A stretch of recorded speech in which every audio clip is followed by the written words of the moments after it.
This is Reaganism, a podcast dedicated to exploring where the Reagan movement lives today. I'm Roger Zakheim, director of the Ronald Reagan Institute in Washington, D.C. On this episode of Reaganism, Reagan Institute Policy Director Rachel Hoff sits down with Dr. Rana Siu Inboden, who is a senior fellow with the Robert S. Strauss Center for International Security and Law at the University of Texas at Austin. They discuss China and its human rights abuses and China's attempt to co-opt U.S. liberal international human rights regimes and institutions to promote its illiberal human rights agenda. Welcome to Reaganism. I am your guest host, Rachel Hoff, the policy director here at the Reagan Institute, and I'm so pleased to be joined today by Dr. Rana Inboden. Rana, welcome to Reaganism. Thank you for having me. Rana, you have a really deep expertise and background working on Chinese foreign policy issues and human rights. You've served at the State Department, at the Bureau of Democracy, Human Rights, and Labor. You served at the U.S. Consulate in Shanghai. And you're a particular expert on how China uses or maybe abuses the international human rights system. You've led a number of groundbreaking projects along those lines and really done a ton of in-depth research. We're going to dig into some more of that later.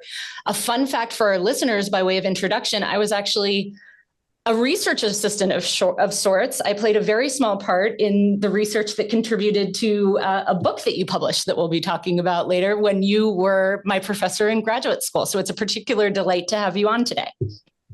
I remember that well, and you were a huge help. I want to talk more about the book, but I thought it would be helpful to start for our listeners talking about a report that you recently published with the National Endowment for Democracy, which is called Defending the Global Human Rights System from Authoritarian Assault: How Democracies Can Retake the Initiative. And before we dig in on the report, I thought it might be especially useful to have you kind of define some key terms here for our listeners. So first, what is the global human rights system? In your book, you call it the international human rights regime. How would you define that in a way that would make sense to folks? That's a great question. The international human rights regime, and regime here is not used in the term of like a government, but rather a broad international system of rules, norms, proceedings that govern a particular topic or issue area. So, for example, we use a similar term to describe the non-proliferation regime or the international trade regime. In the international human rights regime, what we usually mean is the UN's premier body to address human rights, which earlier had been the Commission on Human Rights. In 2006, it became the Human Rights Council. In addition to that body, there are also treaties governing human rights, like treaties on torture. There's also what we call special procedures. Those are independent experts who focus on a particular issue or country. So, for example, one focusing on Belarus. And years ago, there had been one that focused on North Korea. There are also thematic ones that focus on things like the rights of children or the rights of persons with disabilities. There's also the Office of the High Commissioner for Human Rights. So the High Commissioner is sort of the UN's point person for human rights. When you think about these international institutions set up, you mentioned the UN's Human Rights Council is kind of chief among them, in addition to some of those other institutions.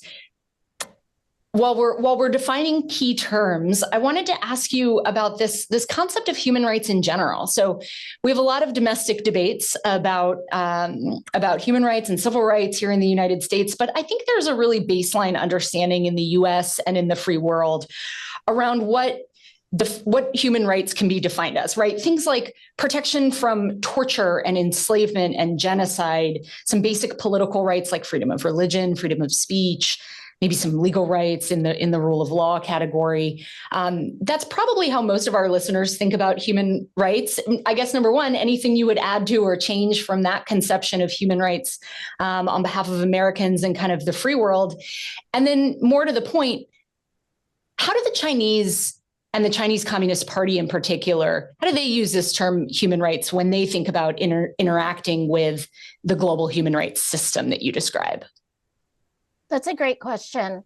And I should preface my answer with saying that I think that there are indeed some differences, some genuine differences that the Chinese government holds. But I also think some of those differences the Chinese government has developed and deployed instrumentally to protect itself. So what I mean by genuinely held beliefs is that traditionally in Chinese history, the country has often been plagued by a weak state.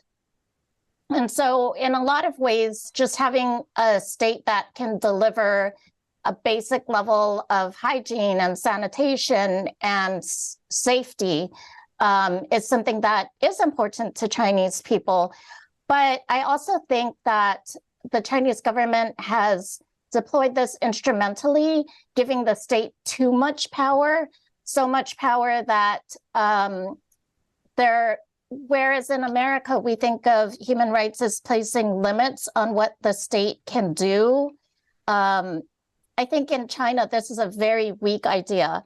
So the Chinese often talk about a strong state is the way to secure human rights. And unfortunately, now we see that in China, a strong state has meant extensive surveillance, mass detention of Uyghurs, crackdown on human rights lawyers, and severe repression in Hong Kong, as well as longstanding repression in Tibet. So some pretty fundamental differences in the way that the Chinese Communist Party thinks of that term, and certainly the way they think of state power versus how we think about it in the US or in the free world. Diving into the report that you published, one of the things that you hit on, I want to read a quote from you here. The Chinese regime loathes criticism of its human rights violations and has opposed resolutions. There you mean kind of in this international human rights regime, back to your quote, has opposed resolutions on its record vigorously, going so far as to offer generous aid to countries that vote in its favor and threatening those that resist with exclusion from its economy. So what you talk about in the report is how China has really, again, used or abused the international human rights system to protect itself from criticism of its human rights violations. You got into some of those human rights violations in your last answer, sort of talking about the Chinese system of repression and oppression. What is it particularly when you talk about the CCP's sensitivity to criticism of its human rights record that seems to be so kind of built into the DNA of the way that the Chinese Communist Party is organized, that they're willing to go to such great lengths to protect against criticism from these international human rights bodies that you talked about? Well, I'll give you a twofold answer. I think that there are material reasons as well as a cultural reason why the Chinese Communist Party-led government loads human rights criticism. I think first, going back historically, 1989, when the Chinese government cracked down so violently on the protests in Tiananmen Square, and the Western and other responses was extremely jarring for the Chinese leadership. It was a true crisis point for them. China, as a result of the negative international pressure that China faced, they lost a significant amount of foreign investment. They lost access to international lending, and there was a diplomatic freeze. And you have to keep in mind that China at that time was not the behemoth power that it is now. And so the isolation was a crisis, including a crisis of legitimacy, both domestically and internationally. The Chinese economy shrank from 11% in 1988 to roughly 3% in 1990. And for a country that was still impoverished, this was a significant loss. It also, at the same time, so I think China sees how negative international human rights attention can hurt a nation's material interests. But at the same time, I think that there is indeed something to do with Chinese culture that makes China sensitive to international criticism. And that's a sense of face, or the way one is viewed or perceived by others. This is incredibly important in Chinese society. And at times, especially prior to Xi Jinping's leadership, other countries were able to use this to urge China to make some human rights improvements. So in order to avoid negative attention, China would sometimes make some human rights moves, like releasing prisoners of conscience. One of the noted ones that was released when I was at the State Department was Rabia Kadir. But unfortunately, one thing I see happening is that under Xi Jinping, China is becoming less sensitive to concerns about its global image. And I think this makes it harder to obtain cooperation from China on a number of fronts, and certainly on human rights. So much of your work has been focused on examining exactly how China kind of shields itself from that criticism, or how they have in the past. I want to pick up on your point there about maybe under Chairman Xi that's changing a bit. But to the topic of the Ned report, how exactly has China, historically at least, shielded itself from this criticism, leveraged kind of some of those tools of economic coercion that you mentioned in the quote that I read from the report to push back and kind of protect itself from international human rights oversight?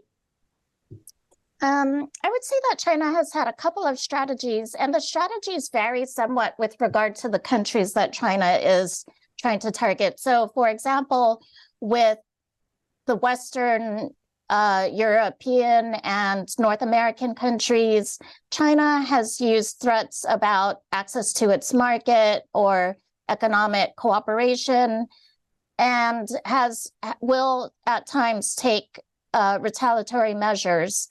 So, for example, China, we saw that after Liu Xiaobo received the Nobel Peace Prize, Norway saw a drop in its salmon imports into China. China uses that threat of access to its market, both making that threat known to other countries and then also trying to make good on that. At the same time, I think China has used a different strategy with the Global South. So the Global South is important because China needs to secure votes so that the resolutions on its record in the UN are defeated. And I think one very effective strategy that China has used with the Global South is just simply strongly identifying with them, at times acting as a champion or spokesperson with them, and also appealing to a sense of solidarity with them. And this solidarity, unfortunately, is based on a perception of being wronged by the West. And so China has been able to recruit a number of votes from those countries. At the same time, China has also coalesced a group that is referred to as the like-minded group. It's an odd term because like-minded is a diplomatic phrase. It sounds very benign, doesn't it? Right, but I think that is purposeful. I think that, they're not going to go around and call them the authoritarian thuggery club. But by saying they're like-minded, what really is important is, what are they like-minded about? And this group resists strong human rights protections.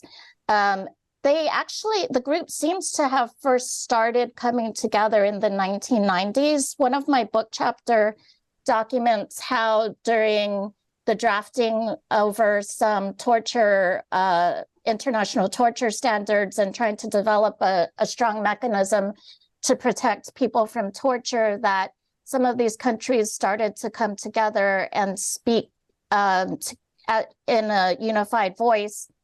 And then in the 1990s, the late 1990s, we really did see this group starting to speak out, issuing joint statements in the Commission on Human Rights.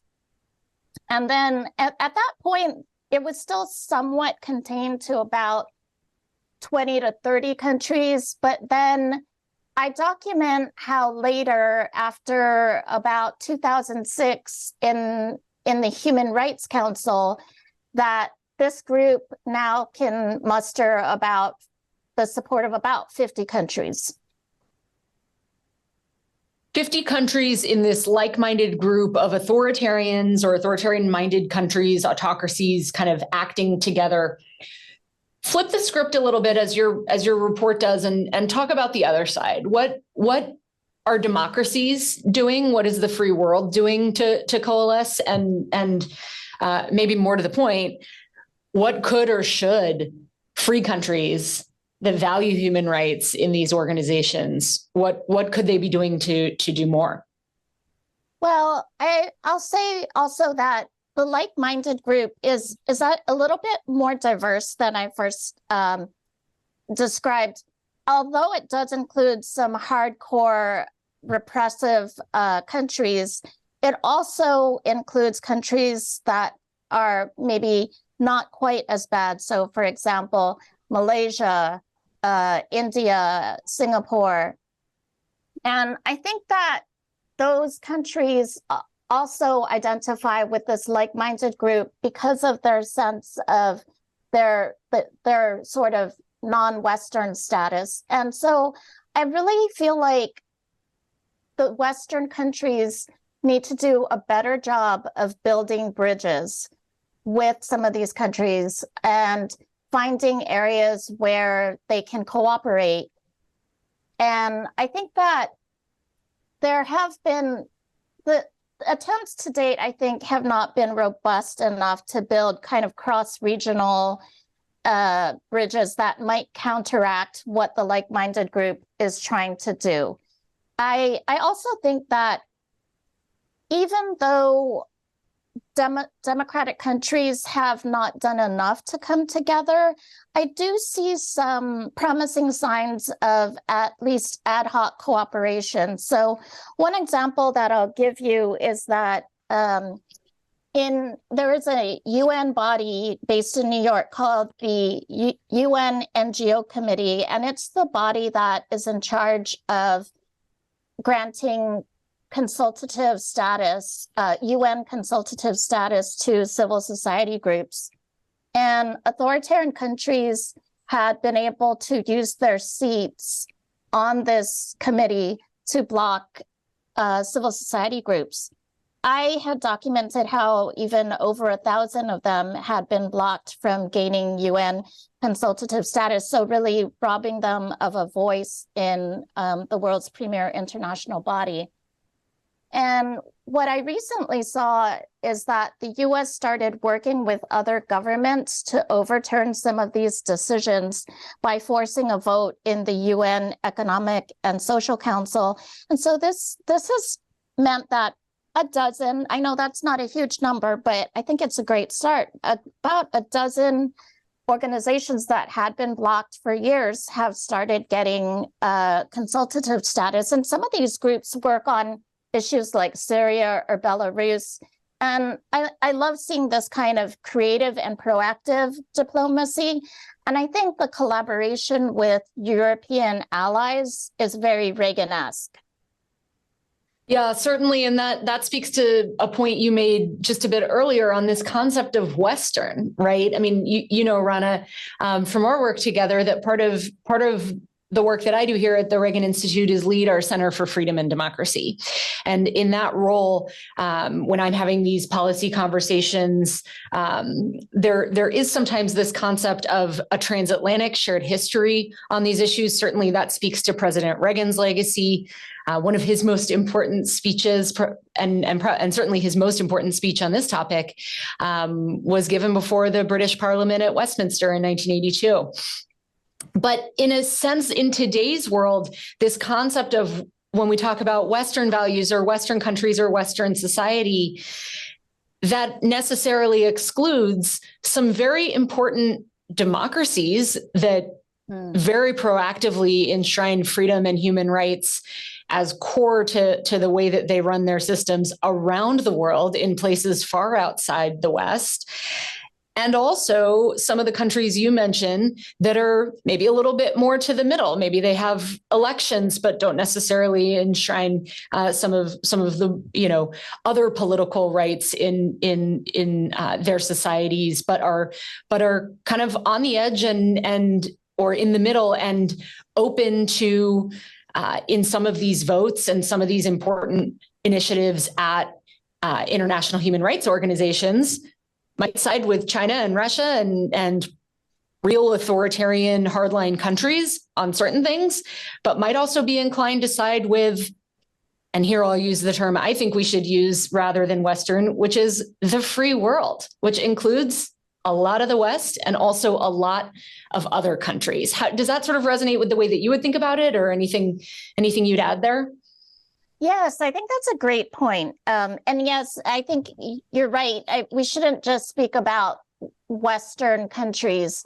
And in fact, one of my chapters documents how Costa Rica was chairing some of the drafting groups working on torture and has played a very positive role in the UN human rights bodies, especially as it relates to torture.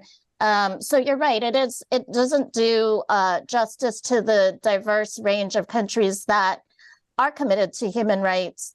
I think part of the problem, though, is that some of these countries do feel the pressure from the Chinese government. So whether it's because they are getting Belt and Road funding, or that they don't want to be left out of the Chinese market, or that they want to be part of, China's security kind of umbrella. There are a number of ways that they do feel some kinds of pressure. And sometimes China exercises this very directly, and sometimes it's just dropping hints. And I also see countries often acting out of a term that some of us refer to as preemptive obedience. So China doesn't even really have to make the threat known. Countries are just fearful because they have seen China take steps before. I'm going to read our listeners another quote from your recent report. You kind of charge the world's democracies. You say, quote, "The world's democracies must match and exceed authoritarian investments, political will, and diplomatic energy, and can do so by starting with incorporating their funding into long-term strategy." You spoke a bit there kind of in your last answer about the Chinese Communist Party's investments around the world, economic coercion, some of their diplomatic influence, and here in this quote, you're calling for more investments on the part of U.S. and the world's democracies as well. But there's a very important two words buried in that quote, which is political will. And that's what I want you to speak to next. What's your assessment for where the political will in the U.S. And free countries, democracies around the world is today for kind of, I see this in my mind as a two-step process. Number one, the political will to rising to the authoritarian challenge in general. And then number two, doing so through the UN and through this human rights regime that you talk about and your work focuses on, when there's, obviously, especially here in the US, so much criticism of kind of global multilateral organizations. Sure. Well, first, I think that the US and other free world countries should view protecting human rights not so much as just about values, but as part of their national interests.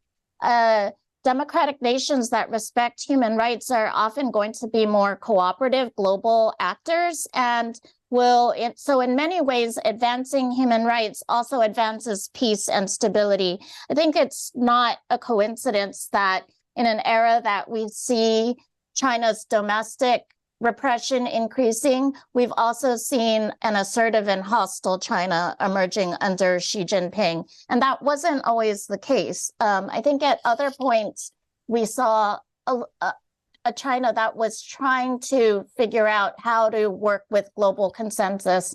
I also think that countries need to also be aware of what's happening with regard to transnational repression and autocratic nations interfering in the political processes of democratic nations.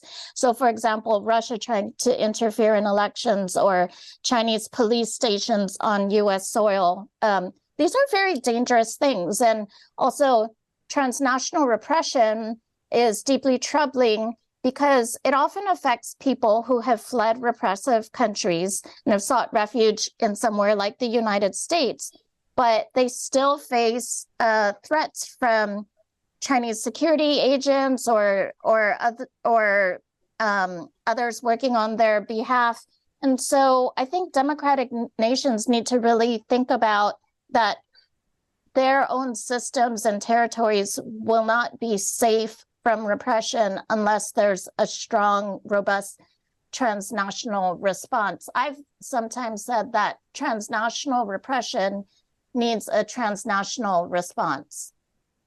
I would also say that even though a lot of Americans feel like the UN is a very imperfect body, which I would agree with, I don't think we should lose hope. Partly because it still is a very important body, one where ideas, key ideas take shape. So for example, the idea that somebody should not be tortured into making a confession if they're a criminal suspect. This is embodied in some of the international torture standards. And so I think that we need to keep in mind that the long-term trajectory of these bodies will have a lot of impact on how people around the world think about human rights.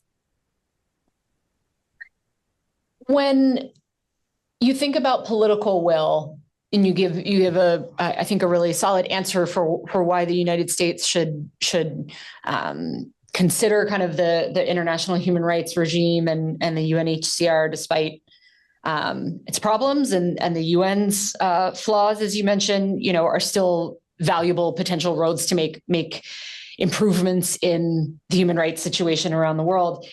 But when you think about political will, so that's something we think about in the US because we're a democracy. It's not something that authoritarian regimes are burdened with in a certain sense, right? The Chinese Communist Party can, at a centralized and very high level from Beijing, set a policy, set a strategy. And of course, there's no questioning it within government. Their diplomatic agencies are fully mobilized. Their economic agencies are fully mobilized to those ends, as you've talked about.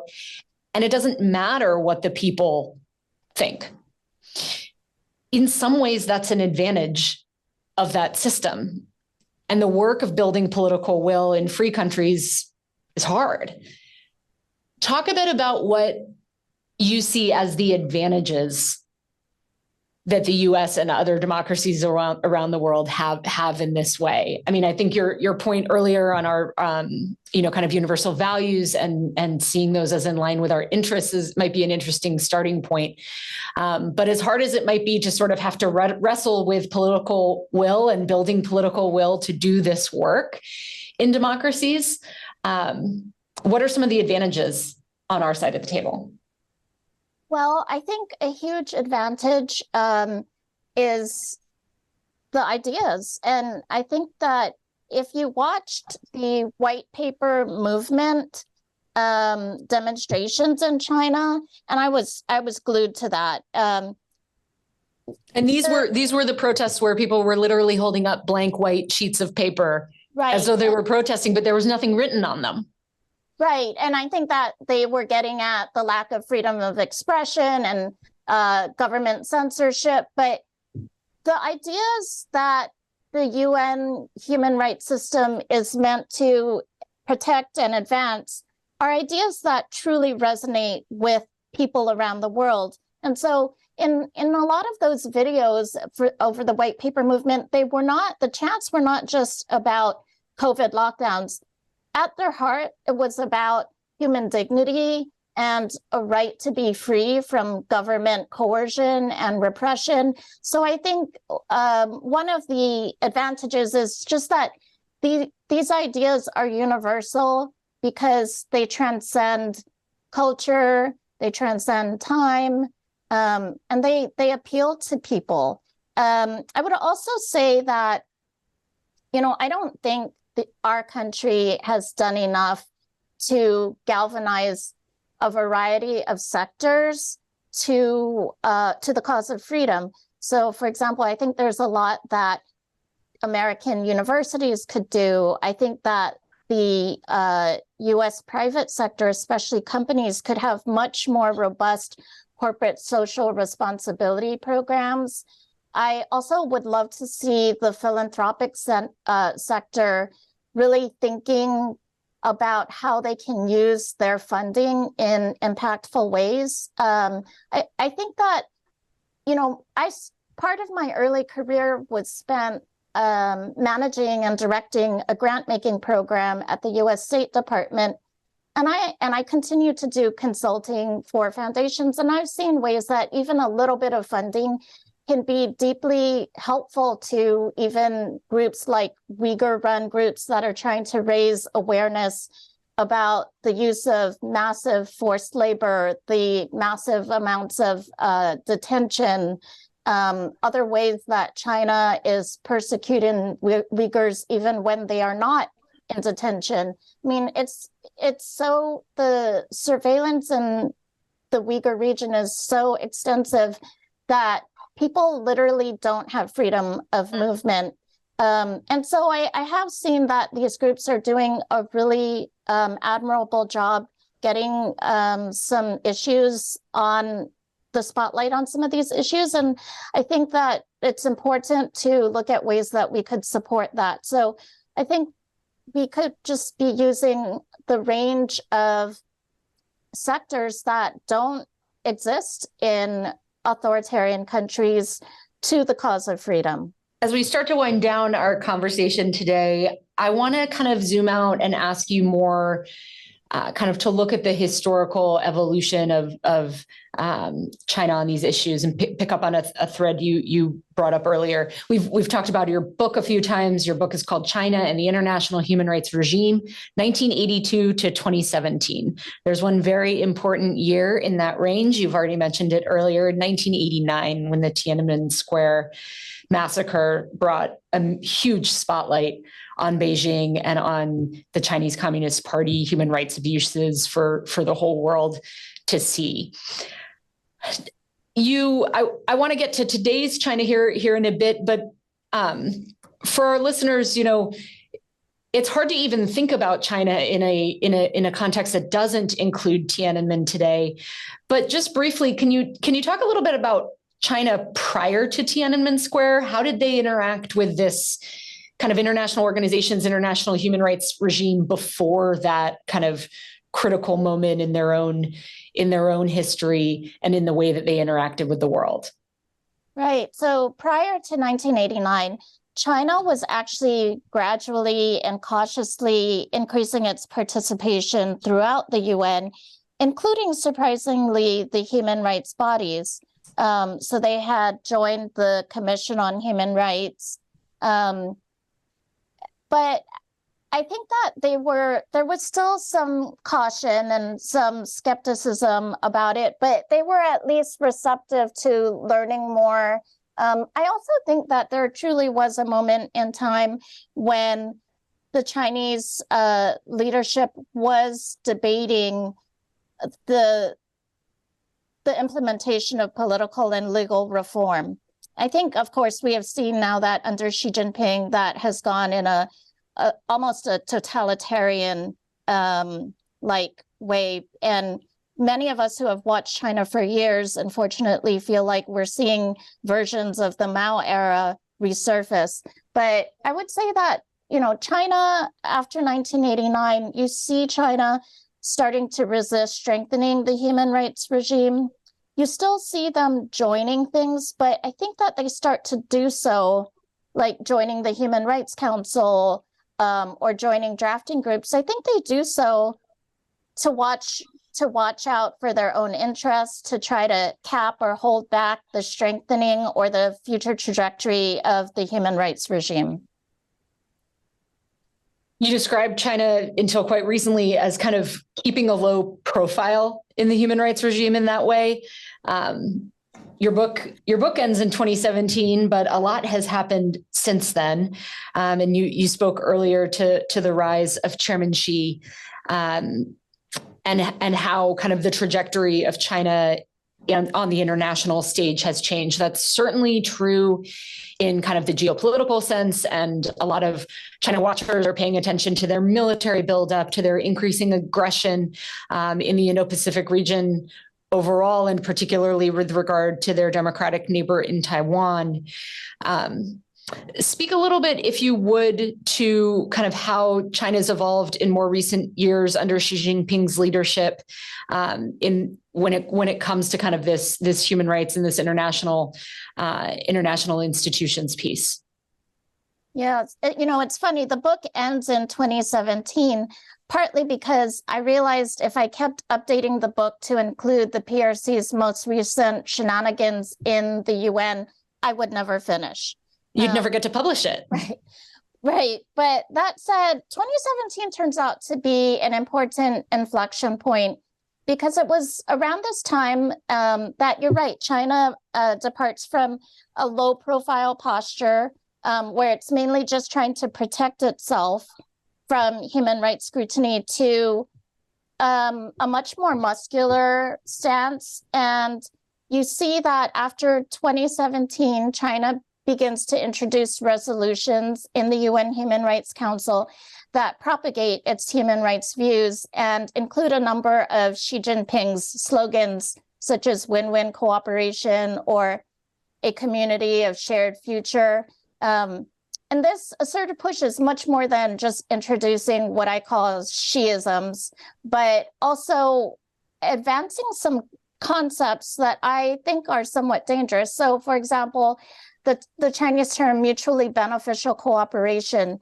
Sure, even though it sounds innocuous or even good to cooperate, in the human rights field, sometimes you need to be able to call governments out for their abuses that they willfully engage in, such as China's mass detention of ethnic Uyghurs or the pervasive severe repression in Belarus. And so if China keeps introducing these ideas like mutually beneficial cooperation, the risk is that we won't have strong tools at our disposal to spotlight and highlight human rights abuses when they occur in countries like some of China's like-minded group allies.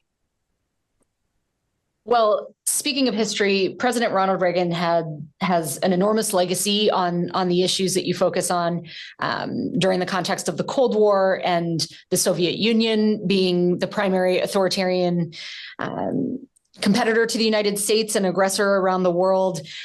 President Reagan was always so staunch in his defense of human rights, and he regularly stood up for dissidents and prisoners behind the Iron Curtain, both in his public messaging on foreign policy, but also leader to leader with Soviet premiers, speaking in very specific terms, calling for freedom and human rights for named individual prisoners behind the Iron Curtain. Looking at the context of today's U.S. political leadership, we've talked a lot about kind of the international human rights system and what more it could be doing and how China is kind of interacting there. But when it comes to kind of our domestic political leaders, what advice do you think President Reagan would have for today's U.S. Political leaders on China and human rights? Well, I think that President Reagan would want our nation to be standing up for dissidents. And so, for example, I would have loved to see President Biden or other high-level leaders expressing concern about the abuses in China and then naming prisoners of conscience who are in jail. So, for example, the cases of Ilham Tohti and Rahil Dawit, these are two ethnic Uyghur professors who are serving life sentences merely for their research and their interest in Uyghur culture and identity. And I also, the case of Pastor Wang Yi, I actually do pro bono advocacy on Pastor Wang Yi, and he was arrested in 2018, received a 9-year sentence, and his only real crime was being a pastor who faithfully preached and also being willing to speak out against the CCP.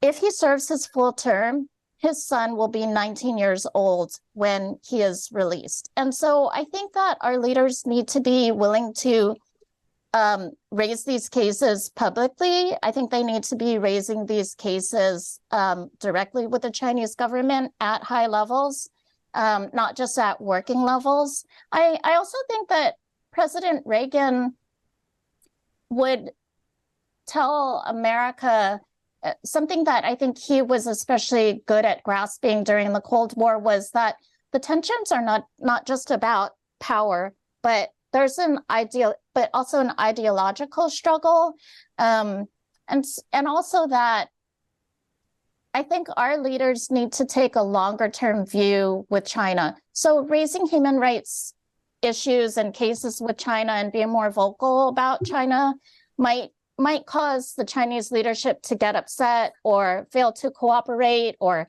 cancel a meeting.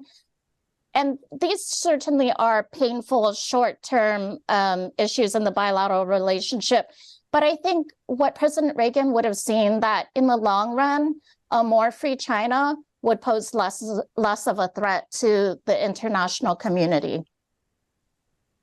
Dr. Rana Inboden, we end every podcast here on Reaganism by asking our guests to share with us their favorite quote from President Reagan, their favorite speech by President Reagan, or their favorite book about President Reagan. Or if our listeners are familiar with your last name, they might accuse you of being a little biased if you're going to share a favorite book with us, but any one, two, or all three of those to share with us before we close. Well, I'll say that President's speech at Pointe du Hoc is probably my favorite. The language is so evocative, but more importantly, the themes in it, affirming freedom, the bravery and self-sacrifice of the young Americans who were willing to fight, and unity with allies, and also working on a cause bigger than ourselves. I also think nobody will be surprised that my favorite book is my husband's book, The Peacemaker, which is on Reagan and the end of the Cold War. I was often with Will at the Reagan archives as he painstakingly researched the book, and I proofread many of the chapters. One of our sons said that Daddy was taking such a long time writing the book that he himself at age 5 wrote about 4 Reagan books during the same time. Of course, they were scribble, but I love Will's writing. I think it's poetic. I also think that he does such a good job of, even though the stakes during the Cold War were so high and quite scary, I always find myself in a better mood after reading Will's book because it highlights American ingenuity, the importance of global leadership, and it leaves me hopeful that our country can play a positive role in the world. The other Dr. Inboden's book is certainly one of our favorites here at the Reagan Institute. But for the purposes of today's conversation, Dr. Rana Siu Inboden, thank you so much for joining us on Reaganism. Thank you, Rachel. It was wonderful to be with you. We hope you enjoyed this episode of Reaganism. New episodes premiere weekly every Monday on YouTube and all podcast streaming platforms. If you like this episode, be sure to let us know and share with a friend.